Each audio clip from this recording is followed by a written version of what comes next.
अस्सलाम वालेकुम जी, welcome back to my channel. कैसे हैं आप सब लोग? उम्मीद करती हूँ सब खैरियत से होंगे। आज हम बनाएंगे बहुत स्पेशल, बहुत ही शानदार और कमाल के बनने वाले पिज़्ज़ा कटलेट्स। ये वो पिज़्ज़ा कटलेट्स हैं जिनको आपने एक बार बना लिया, यकीन करें आप इसके फ़ैन हो जाएंगे। बहुत ही डिफरेंट से फ्लेवर के साथ बहुत ही कमाल के ये लगते हैं। बेस्ट ऑप्शन है आपके इफ्तार मेन्यू के लिए। बनाने में बहुत आसान है, खाने में इंतहाई मज़े के हैं। ऊपर की लेयर इनकी क्रिस्पी है और अंदर से चीज़ी से चिकन की स्टफिंग के साथ ये बहुत जो है मज़े के लगते हैं। शुरू करते हैं इनको बनाना। सबसे पहले जो है यहाँ पर हमने एक पैन लेना है और उसमें शामिल करेंगे ऑयल। ऑयल जो है यहाँ पर हमने 2 टेबलस्पून ऑयल का इस्तेमाल करना है, इससे ज्यादा नहीं करना। और अब हम इसमें शामिल करेंगे लहसुन का पेस्ट 1 टीस्पून।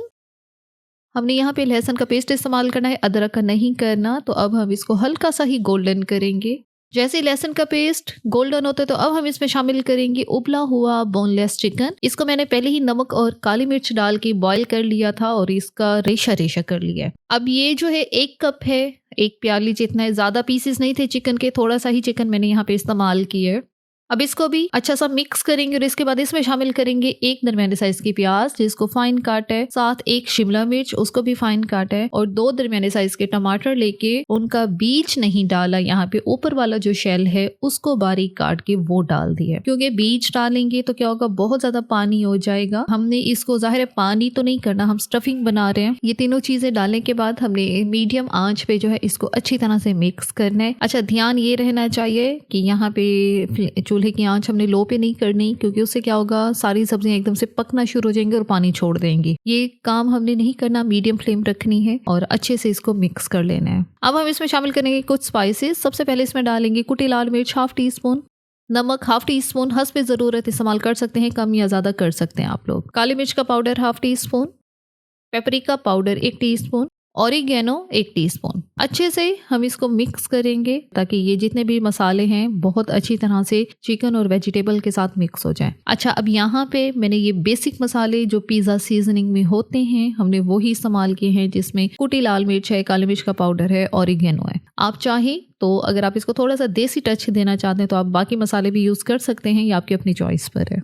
और अब हम इसमें शामिल करेंगे 1 table spoon pizza sauce, mix करेंगे और यहाँ पे बेहतरीन शानदार सी ये जो पिज़्ज़ा की स्टफिंग है वो तैयार हो गई है। अब इसको चूल्हा बंद करके इसको ठंडा होने के लिए रखते हैं। इसको हमने पूरी तरह से ठंडा करना है और जब तक कि चिकन की स्टफिंग ठंडी होती है तो यहाँ पर हमने उबले हुए आलू लिए हैं। आलू को मैंने छोटा छोटा काट के इनको बॉईल कर लिया था, छिलका उतार के। अब इनको हमने मैश करना है। मैश करते वक्त एक चीज़ का ध्यान आपने रखना है कि आलू पूरी तरह से खुश्क होने चाहिए और ठंडे होने चाहिए। गर्म आलू मैश नहीं करने, वरना वो बहुत ज़्यादा मैश हो जाएंगे, वो एक लेस सी छोड़ देंगे, तो फिर आपसे जो कटलेट्स हैं इनको हैंडल करना बहुत मुश्किल हो जाएगा। तो यही मेरी टिप है कि आलू अच्छे से ठंडे होने चाहिए, गर्म नहीं होने चाहिए। अच्छा, अब यहाँ पे आलूओं को मैश कर लिया है। आलू की क्वांटिटी जो है 2 बड़े साइज के मैंने आलू ले लिए थे। छोटे साइज के या दरमियाने साइज के आप 3 से 4 भी ले सकते हैं। तो इनको अच्छे से मैश कर लिए और अब हम इसमें शामिल करेंगे कॉर्नफ्लोर। यहाँ पे 4 टेबल स्पून मैंने कॉर्नफ्लोर इस्तेमाल किया, 1/2 टीस्पून नमक,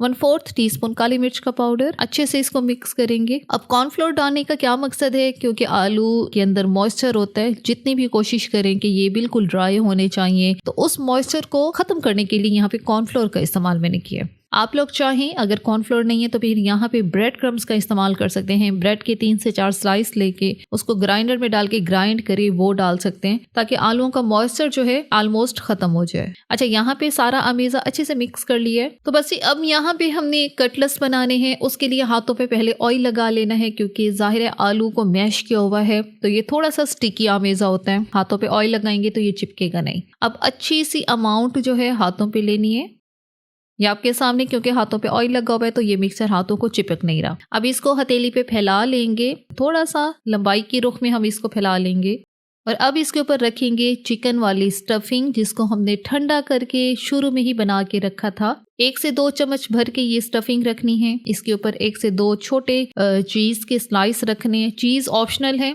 पसंद है तो डाल दें, नहीं है तो स्किप कर दें। और अब हमने इसको फोल्ड करना है और फोल्ड इस तरह से करना है। जाहिर है ये कोई डो तो है नहीं, आलू वाला मिक्सचर है। इसको फोल्ड बहुत एहतियात से करना है और इस तरह से करना है कि इसके अंदर कोई भी होल ना रहे। कोई भी अगर सुराख या कोई भी इस तरह से क्रैक रह गया तो जब हम फ्राई करेंगे तो अंदर की स्टफिंग बाहर आ सकती है। तो इस चीज से बचने के लिए आपने इसको इस तरह से बंद करना है कि जो चिकन वाली स्टफिंग है वो बिल्कुल अंदर हो जाए और बाहर की जो लेयर है वो सारी वो जो आलू वाला मिक्सचर है उसी की लेयर हो।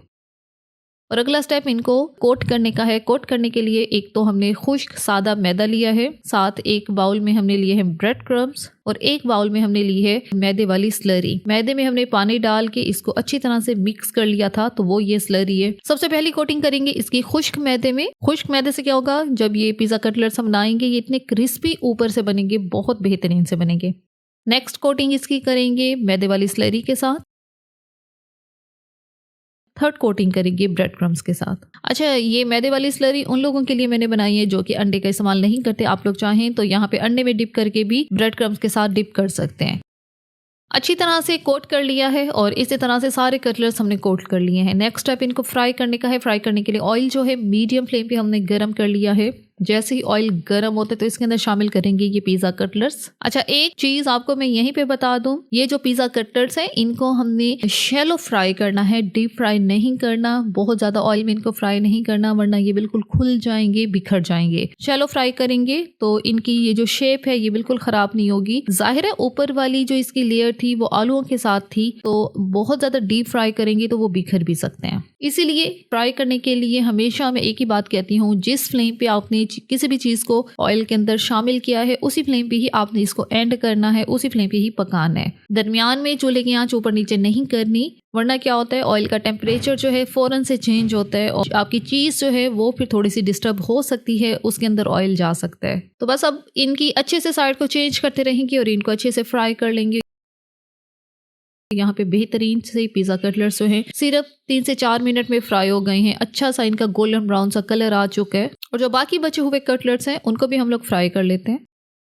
आपके सामने इन कटलेट्स को बनाने के लिए ना तो हमें किसी भी तरह की डो तैयार करनी पड़ी है, ना तो आटा गूंदना पड़ा है और ना ही ब्रेड वगैरह लेनी पड़ी है। उसके बावजूद बेहतरीन से ये पिज़्ज़ा कटलेट्स जो है तैयार हो गए हैं। अच्छा, यहाँ पे पिज़्ज़ा कटलेट्स बनाने के लिए जो ऊपर की हमने लेयर बनाई है वो आलूओं के साथ बनाई है। आप चाहें तो यही वाली लेयर जो है आप ब्रेड के साथ भी बना सकते हैं, अंदर चिकन की सेम स्टफिंग रखे, तो वो भी पिज़्ज़ा कटलेट्स जो है बहुत अच्छे बनते हैं। लेकिन हमने इसकी ऊपर की जो बेस है वो इसी तरह से ही बनाई है आलूओं के साथ।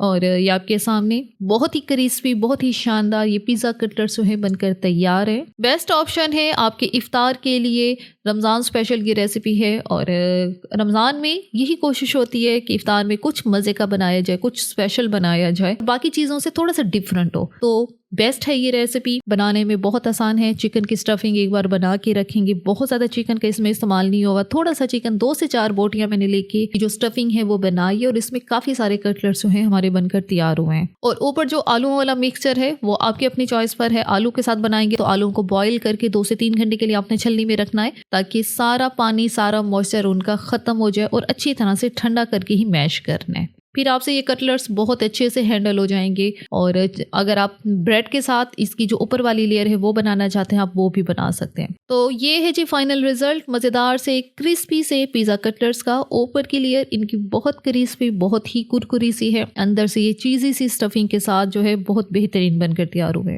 बेस्ट इनका कॉम्बिनेशन केचप या चिली सॉस के साथ ही, यहाँ पे इनको मैंने चिली गार्लिक सॉस के साथ ही सर्व किया है। और एक पीस आपको मैं चेक भी करवा देती हूँ, ये चेक करें, बहुत ही ऊपर से क्रिस्पी मज़ेदार सा ये बना है। और इसको तोड़ते हैं तो आपको इसके अंदर की भी सिचुएशन जो है वो चेक करवाते हैं। चेक करें चीज़ी से स्टफिंग के साथ, क्योंकि आलूओं की जो है ऊपर वाली लेयर हमने आलूओं से ही बनाई थी, अंदर जो है मज़ेदार सी चिकन की स्टफिंग के साथ बेहतरीन से ये पिज़्ज़ा कटलेट्स जो है परफेक्ट हैं आपके इफ्तार मेन्यू के लिए। ज़रूर इसको ट्राई कीजिएगा और हमें भी फीडबैक दीजिएगा कि आपके ये पिज़्ज़ा कटलेट्स किस तरह के बने हैं। इसी के साथ ही यहाँ पर वीडियो को इख्तिताम करते हैं। अगर आपको हमारी आज की वीडियो अच्छी लगी है तो अपने चैनल को लाजमी सब्सक्राइब करना है, वीडियो को लाइक और शेयर भी ज़रूर करना है। Thanks for watching the video.